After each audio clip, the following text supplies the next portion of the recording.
We have a very strong foundation in Florida. Our economy has been brought back from the brink by a turnaround CEO in Rick Scott.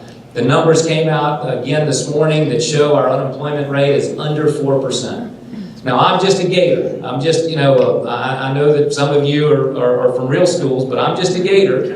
And I was an economics major, and unemployment was considered full employment at 4% when I was in school. And the third largest state is consistently below that. So we have this opportunity to build on a strong foundation. Whereas in 2010, we were number 1 in bankruptcies, number 1 in foreclosures, double-digit unemployment.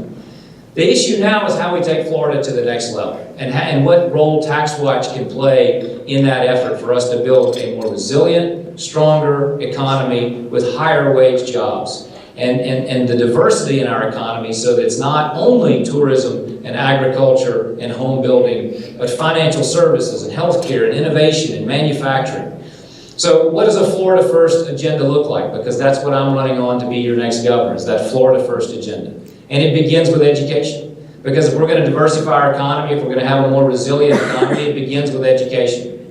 And it begins with a leader who will shout from the mountaintops the extraordinary job that Florida's public schools, Florida's teachers, and Florida's administrators are doing. Just last week, Florida was recognized as being the only state in the country where our 4th graders and 8th graders made gains in the national exam. The NAEP test is what they call it, which is the benchmark education metric for all students in the country. Florida was the only state whose 4th graders and 8th graders made gains in math and reading. That's extraordinary. And we have to tell that story because there's a sense out there that we're behind other states, that northeastern states, that Massachusetts or Utah or Colorado or others are ahead of us in the curve. That's simply not true. I'm a product of our public schools. My 4 children are in public schools. I see the gains that we're making because of transparency, because of accountability, because of competition, because of the very things that TaxWatch advocates that we've now put in our schools. But we've got to support our schools and continue to give our kids the skills to compete in this global economy and win. But here's an area where we're out of balance. The pendulum has swung so far that our school system is pushing 100% of our students into a university track. And that's good for about the top 25 or 30%. We're leaving the bottom 2/3 behind and not giving them good options. And they're not the bottom performing 2/3, they're just not the university bound 2/3. And not all of them have to go into student loan debt to be successful in life. Not all of them have to go off to college, away from school for 4 years to come home more broken, more liberal to be successful in life.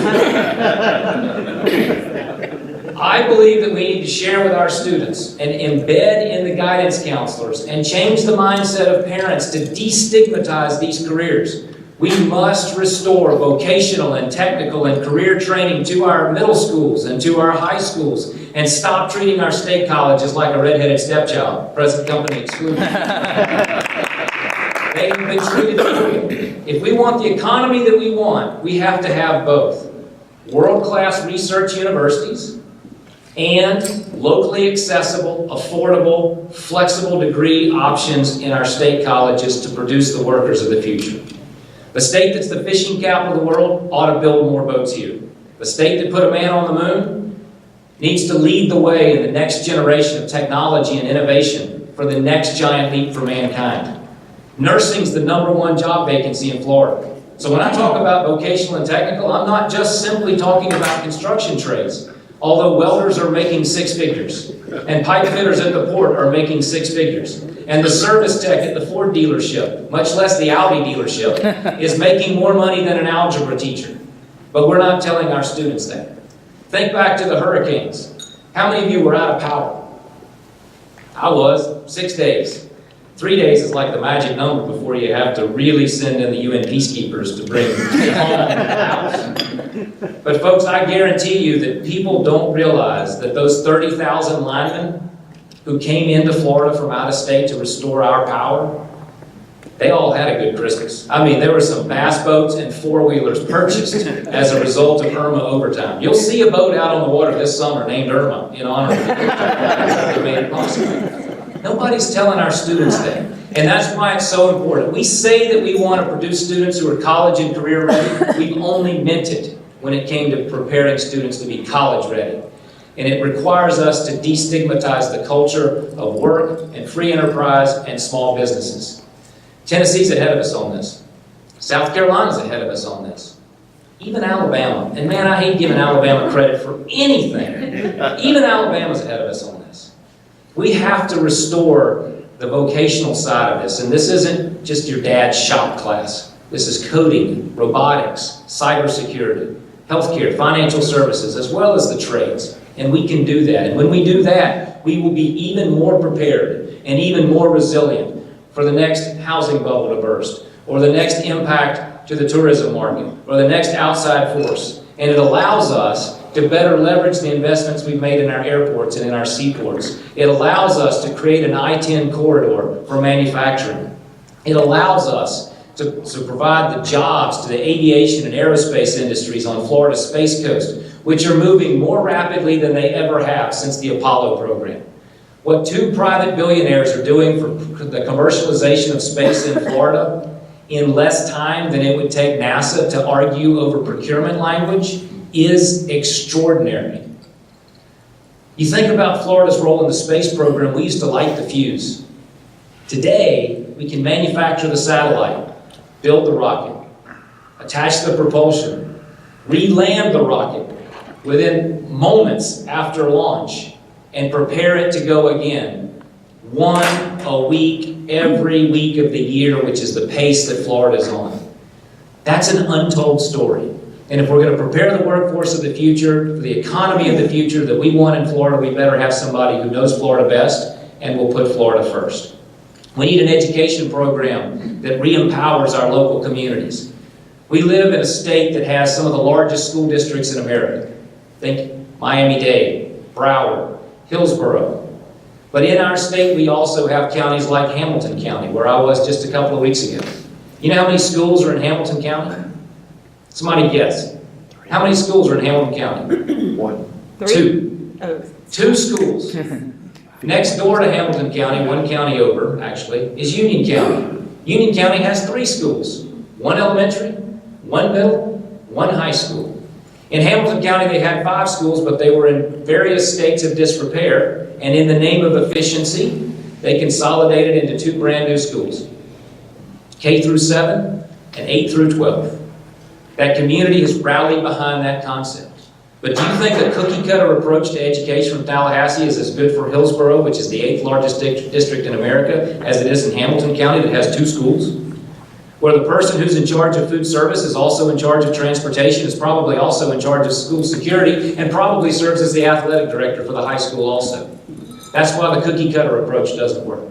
So a Florida First agenda puts our kids first. It puts workforce development first. And we never take our eye off the ball of being a pro-small business state. Rick Scott has reoriented the culture of state government, not only to be lower taxes, because you keep a good close watch on our taxes, and the biggest fights in the legislature for 20 years have been on which taxes to cut, not which ones to raise. But we can't be complacent about that. You're one election away from that argument changing. In fact, one of the people who's running has said the first thing they'll do is raise the corporate income tax in Florida. That's the New Jersey model. That's the Connecticut model. That's Dan Malloy's model, or Rahm Emanuel's model, or Bill de Blasio. All 3 guys who I think ought to be on the payroll of Enterprise Florida because they're doing more to send us jobs than Enterprise Florida could ever do. That's not the Florida model. The Florida model is to continue to keep our taxes low, keep the bureaucracy and the red tape to a minimum, and let people know that this is the destination of choice to start your business. Any kind of business. Not just the traditional service-oriented businesses that we've seen in Florida. But that requires intense focus and leadership from the very top. That's what a Florida First agenda looks like. I bring that small business mindset to it. We don't have an in-house counsel or a compliance department. Every business that's big in Florida started small. And if we're pro-small business, the big guys are going to be fine. We'll continue to be competitive. And we'll continue to be able to fight for new economic development opportunities. And we ought to be willing to fight for new economic development opportunities through Enterprise Florida, through Visit Florida, and yes, even through incentives. Because if we can go out on the sidewalk and talk to our fellow Floridians about why this matters, why does it matter to be able to continue to launch rockets from Florida's Space Coast? I don't have to live on the Space Coast to know that that's good for Florida. To lure in a $10 billion contract to build the next generation of Coast Guard cutters in Panama City, Florida. I don't have to be from Bay County to get that that's a really good thing for my state. And I'm willing to go compete to beat Biloxi and to beat Ingalls and to beat Bath Iron Works so that those jobs are going to Florida kids. Because ultimately, whether you're from a small county like Hamilton County or whether you're from a large county and a big city, all of our families care about the same things. We want to create the kind of state where our students, our graduates, our kids don't have to leave Florida to find a good job. Now, whether you graduated from Gainesville or from Tallahassee or from Tampa or Orlando, regardless of where you graduated, I guarantee you, you had classmates who left the state because they felt like their economic opportunities did not lie in our state. They went to Atlanta, Charlotte, Boston, Austin, maybe the West Coast. There weren't any AGRs who went to the West Coast, but I'm sure there were some other people at UF who did. Because they felt like that was the economic opportunity for them. We're going to reverse that trend. We're going to build the kind of Florida First economy that's diverse and resilient, that keeps our young people here. Our university graduates, our high school graduates, our community college graduates, who will be able to raise their families here, start and grow and build their businesses here, and not have to feel like they have to leave to find good opportunity. That's how you do rural economic development. That's how you do inner city redevelopment. That's how we rebuild the middle class in Florida and build a more resilient economy for the future. And it's built around our most important natural resource, our people. Education, workforce development, and protecting the things that make Florida, Florida. You've all heard me say, water's our golden goose. It's the key to growth, it's the key to agriculture, it's the key to tourism, it's the key to real estate. There's a reason why 80% of the population lives within 20 miles of the coast. There's a reason why real estate costs more when they claim to have a water view, much less be on the water. If we're going to support 1,000 new people a day, we better take care of that. If we're going to have a $100 billion ag industry, we better take care of our water. Those are the things that make Florida, Florida. We know we live in a state that people are drawn to visit for just a few days, just a spring break, just a summer vacation. They all feel like they're on I-4 at the same exact time. But we know that we live in a state that people come to make memories with their children, and that those memories are so powerful that those children bring their own kids back a generation later to recreate that same experience on our beaches and our attractions. We know that we live in a state that people spend a lifetime figuring out how to get here. I mean, right now, even late April, some poor schmuck still shoveling snow up north, dreaming about being here, wearing flip-flops in February, playing golf year-round, wearing god-awful shoes like he's got on.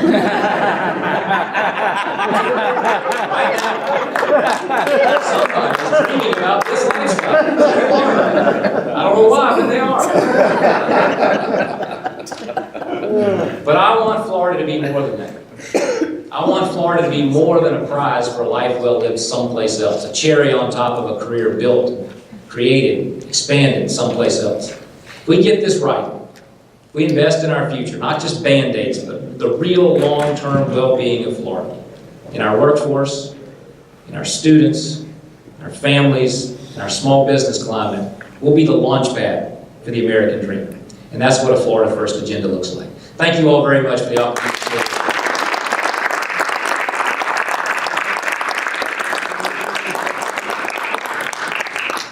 Are there some questions? Anybody's question? Natalie? Well, first a comment, thank you. You have been an absolute champion. We work with the Associated Builders and Contractors and our Build Tampa Bay initiative to bring high schoolers into the opportunity to be exposed to the trades, and you've been a huge champion of that. So thank you for last week. We also work with Florida Hospital and know that our shortage in nursing and Florida Hospital having to train their own. So just a comment on that, and thank you for your commitment there. One of the things we also work on is kids with disabilities. Pepin Academies is a charter school that I work very closely with. And talking about the unemployment rate, in the sector of our kids with disabilities, which become adults with disabilities, we're looking at more like an 18% unemployment rate. And although folks like Publix are absolute champions and hire our kids and hire those with disabilities in their workplace, help us do our transition programming. What can we do more of and differently so that we can make sure that 18% is no longer 18%? Well, look, I think that vocational training was pushed out over the last 20 years because of job snobs. And there was this mindset that crept into our culture that we were bigger than that, or better than that, or smarter than that people weren't actually going to have to, to do that kind of work anymore. And so I think that bringing back and restoring not only the dignity and the honor and the respect of trades is important to the broadest part of our student body. It also spills into other areas of our social services programs that are important. For example, obviously, students with special abilities, making sure that they have skills to succeed, to live independently, to be able to, to have the pride and satisfaction that comes from that. The students from Pepin Academy that I met last session they blew me away with their hard questions and their precise recollection of, how I'd answered the last question and how that applied to the next question. And it's a really talented bunch. And they've got opportunities they wouldn't have had in another state because of what Florida's done on school choice and creating opportunities for charter schools and things to meet individualized needs. So the vocational piece is important, I think, for not only for students with special abilities, but also reinstituting vocational training in our prison system so that you can break that cycle and they can come out with a certified food service manager's degree and go work the back of the kitchen at Chili's or TGI Fridays and then work their way up into that, or be able to come out of that as a pipe fitter and get a job, probably not inside the fence of the port, but maybe just outside the fence of the port, because they're not going to be able to get that TWIC card. But I think that that's an example. Another part of it is continuing to highlight employers who are doing such an extraordinary job of giving those individuals the opportunities to be successful in business. And we've got some great organizations, TaxWatch, Council 100, obviously AIF and the Chamber, where you've got a captive audience to raise the awareness of how those programs not only support our students, but make the businesses better. And I think of Bobby at store number 3, who's been working there as long as I've been able to drive myself to Publix, and he helps make shopping a bigger pleasure than it already is, because Bobby's always there, Bobby's always smiling, and Bobby's always offered to help me. And that's pretty special. And I think that, having something of a marketing campaign to help place students is an important part of improving that employment rate, lowering the unemployment rate. Yes, sir. Commissioner, I just finished my 20th session in Tallahassee. Yeah, that's bad. But how do we get past the just Gridlock. the inactivity, the gridlock that we have had going there for the last few years? And it's beyond Democrat, Republican, Democrats aren't really a force there right now. It's Republicans butting heads with Republicans. So how do we get beyond that? Because I think that in order to continue to move the state forward, as you're saying, and I agree with everything you say, we've got to get beyond the gridlock that we have in Tallahassee. You do have to get beyond the gridlock, and there's a couple of things going on. One is, I think that there's a sense of complacency. I think that there's inertia that has kicked in. Tom and I were there when we came in for the first time in 120 years, and I remember walking around with a Sarge and a big roll of keys, and of course I was new, but folks who had been there longer than I had were saying things like, I've been here 8 years and I've always wondered what was behind this door. This sense of awe about how new it was, and because of the 8-year limits, you get a whole generation of people who just assume it's always been that way and don't know any different, and complacency kicks in, and the second factor that sometimes kicks in politics is pigs get fat and hogs get slaughtered. And when things are too good for too long, they just keep asking for more and more, and that becomes a huge problem, and pretty soon the people will humble you and remind you that pigs get fat and hogs get slaughtered. There are people running for governor who want Florida to be less like it was when we all worked better together and interacted with one another on a social setting, and families knew each other, and you could work towards a common solution that was as good for the interior of Florida as it was for the coast, or as good for North Florida as it was for South Florida. And they want Florida to be more like Washington. And Washington's not going to fix our problems. I've been to Washington. I got the T-shirt. I escaped with my soul and my sanity still intact. And I can promise you, you don't want Florida to be more like Washington. But there are people who do want to keep pushing us that direction, and that's not what's right for our state. So I think it takes leadership to bring people together, to set an agenda. Obviously respecting the three branches, but really lay out that big, bold agenda that everyone can fall in behind, helping to rebuild some of the institutions that kind of kept everybody moving in the same direction that have declined over the last few years. And I think that plays a role in some of the freelancing that you see and some of the cats that are running in each their own direction. And it's relationship building. It's a people business. And I think being able to understand the nuances of people's districts and what their political needs are and what they need to get back home and what their limits of what they can accomplish are, and being able to bring them together behind that common agenda is all a part of how we cut through the shenanigans, the gridlock, and get people back focused on solving the big problems of Florida. As my father said when I was first leaving the house to go to my first committee meeting in the legislature, he said, "Son, I don't have any idea what you've gotten yourself into. I can't even fathom what you're about to find when you get to Tallahassee. But if you just do one thing, you'll be okay." He said, "Just keep your mind on your business." And there's been not enough of that lately. Question. Tommy, go ahead. No, you can. Okay, thanks. Commissioner, earlier you spoke about the water and how critical that is to our state. In my mind, I'm thinking of the beaches. House bill, I believe it's 631, just passed a process, signed into law rather, and it's a process for customary use to be defined by the local court systems. If the court systems find that the house in front of the beach owns all the way to the beach, they can put up fences and keep people from accessing that beach, walking up and down the beach, watching the sunset, and that type of thing. What are your thoughts on that, and how do we make sure that our beaches belong to all of us? Yeah, that's a tough issue, and there's some unique factors in terms of the topography of the beaches in different parts of the state where that ordinary high water mark that's always been recognized as the public domain is not as far up as what the public has been accustomed to it being. And I'm a big private property rights guy, but also I'm smart enough to recognize that beaches in Florida are everyone's. And so it's an issue we're going to have to work. What that did was empower local governments, and we're going to have to work through that to make sure that we're not creating a situation where Florida gets a reputation that we are fencing off the most attractive, precious marketing tool that we could ever have for everything else that we want to accomplish as a state, and we'll be able to do that. First, thank you and Melissa and your family for a couple of decades of outstanding service. We know what a sacrifice not only for you, but for her and your kids. So thank you. TaxWatch had a real big involvement with the transportation and the infrastructure, which I know is a real challenge.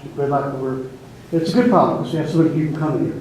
But to make sure it continues, 1990 we helped get the gas tax passed. The Governor Martinez signed it. We tied productivity measures to it and inflation adjustment. That's helped us tremendously, but now phase 2 has to kick in. So what are your suggestions on that? The other one I want to mention is on school principals. We just had an award ceremony last night.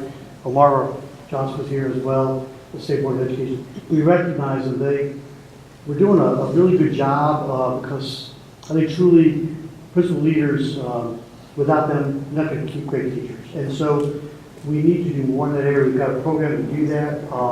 We're now recognizing them, rewarding them, using them as mentors. We want them to say, let's go to the next step. They advise you, the State Board of Education, and the legislature when they make laws. Ask the outstanding principals that are just beating the odds, that are really making stuff happen. When everyone else is failing, they're succeeding. So 2 important related issues. So I completely agree with you. A great principal makes an average teacher better, and a lousy principal will run off the best teachers in the state. So it's like any other business. You need to have really outstanding leadership in the management of your organization. And the skill sets that make a great teacher don't necessarily make them a great principal. And historically, the academic track has been, to take teachers and make them APs and then principals, and that's a very different skill set. The budget consequences, the human resource management consequences, the discipline, I mean, it's a whole host of issues. They're running a multi-million-dollar operation, particularly if they're running a high school.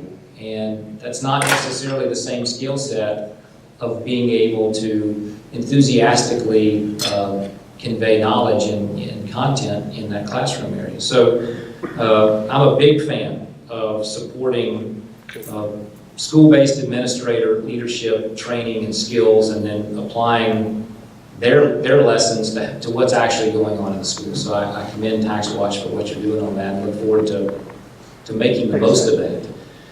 Infrastructure is it's one of those areas where you're right. It is a good problem, but it's still a problem.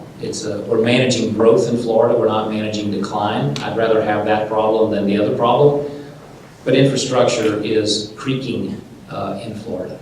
It is an impediment to future economic development. People don't want to have to spend an hour and a half going from the Gables to Brickell.